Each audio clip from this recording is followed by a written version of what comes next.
which makes me less excited as Gragas for Zeka, so that's still melee, and they are going to take away the Gnar. So Gragas should be able to survive at least into LeBlanc, but this is not quite as inspiring as what I had in mind. No, I know, because the Yasuo with Rakan and Gragas actually amazing, but I think the mid lane matchup might have deterred them from that one.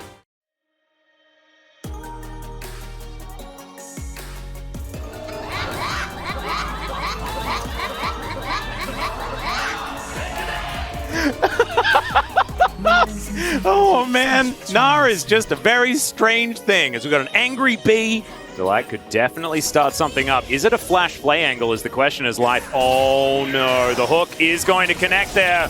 The lantern goes down. Battle Dance is pretty powerful. Quid. They've been, they haven't been that great because they're missing specifically this player, Peanut, now on the top half of the map. Yeah, Kingen trying to charge up that Gnar as the all-out does come through. There's the hop from Kingen. Clid's going to turn up, and it's a disaster for Gen G. Or is it? Let's see what they can do. There's the Gnar into the wall. The wallop's going to come down to follow it up. Peanut should be dying as Doran's actually kind of popping off. Clid's going to need to find the permafrost, and he does. Peanut's the one to escape. Clid throws out the happy bee. No, we're not doing a haircut, G-Sun. If you don't know for 100% where the enemy is, you can't go for this. Kingen also has his Narma almost available, and frankly, Peanut should have died. Yes. Right? Like, he barely stays alive here. I think Clid cancels the auto? I'm not sure why else Peanut would be able to get out there. And I think a lot will hinge on how Delight is able to orchestrate the beginning of a lot of these plays. As he flash plays to look for Viper, there is the Featherstorm that they will collect. It was not letting Harmer Life Esports actually have any ability to play the game in the mid-game, and this might be a way to make that one work, as Viper immediately going to have to cleanse. There is the Lantern. Hook is going to connect, and it's on to Viper! Okay, Life, can you actually find it is the question. Oh, the overstep from Pays perhaps, but no, he flashes, gets himself... How do you actually deal with Chovy jumping in? It's tough as... Oh, no. Just going to wander into a hook here. Nice play there from Delight as well, as Life going to be told, as that is 4th turret collected. Let's have a look at this. Look at how relaxed he is as well. And then gets the cancel on the grand entrance. Really clean. And now we do have the... Oh, Peanut's in the pit. Yeah, he's going to have to flat to get out of the pit. Delight. Yeah, Hook is going to connect. Not a lot to get from it, as Peanut's back in once again. All right, that's a flash forward. Don't know about that one. Cease and desist comes through as Peanut will go down. And now the Lantern can be taken by Doran. Chovy dives on in. He is. Oh, Clid and Kingen. All right, they're looking for it. Glacial Prison comes down. The grand entrance going to be played very nicely, and the hook comes through, but the wallop is going to connect onto Peanut. To kill... Well, if they get Doran as well for free, then it's a great trade.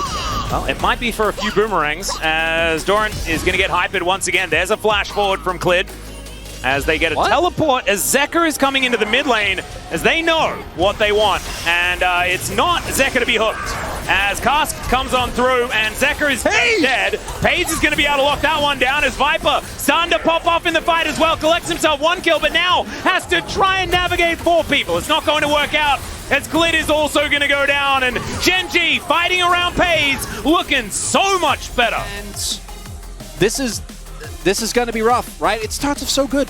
And actually, Hamlet kind of falling in the same trap that their opponents did, because I think this is a heavy investment, but this, if you're able to get tempo off this, if you're able to get a mid lane turret off this, power to you, right? There's no Drake, but this investment can be worth it. But then here, the hook from the light hits, Pays does a great sidestep here, then flashes the grand entrance, and then this is where like, oh, Viper maybe, but crucially Pays is fine. Clid can't find him, and Doran promptly responds with a teleport of his own. And then, yeah, Athalios didn't get killed, so he can just kite back. Chovy, meanwhile, is doing a ton of damage as well. And on the enemy team, as Gen G is just going to get an inner. Well, they're going to look for it. They might also get a Kingen. Kind of bleeding Hammer Life Esports out of any resources right now. It's LeBlanc with Banshees, right? It's so hard to collapse on the trying, though. Yeah, and Clid throwing an ultimate to Narnia is not really going to get it done. Cease and desist coming through here as Gragas trying to keep himself alive as Pay's just going to destroy him. Kingen not going to offer too much back there as going to go moderately wide. As Nah comes through, connects onto the Cassante, as Doran is just not exactly too worried about a turret, and in fact, just bring him over, predicts it, as he can walk through the base gate, but still, Pace just does so much damage.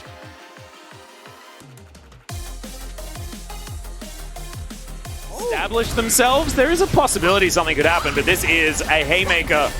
It's a Hail Mary, all or nothing here. Yeah, Chovy still has that Banshees as Moonlight Vigil connects. Are they tanky enough? Pace just dives forward. He's burning down, and Viper will secure the kill. It's a zoning Gnar ultimate, and Viper is now dead. Great knockups are going to come in, but Chovy is still alive, and no one is touching him. He can just do whatever he wants. Life is hiding as best he can. It's a horror movie for this Rakan as Chovy is just walking past him. He'll connect the chains and goodbye life. He says, oh, I missed you, buddy, from last year, but I'm sorry, I'm gonna have to put you in the death chamber for a while I win this game. And that is going to be it here. Gen G, yeah, they drop game number 3, but game number 4, back to your regularly scheduled programming. Completely decimating Hanwha Life here in this final game, Atlas.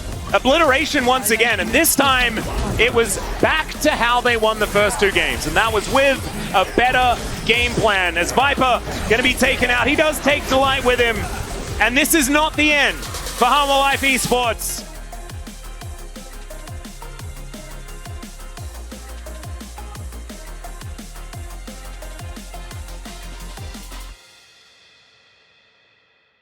Final with so many opportunities to head towards Jump Shield for the final of spring this year and be one of the teams to go to MSI.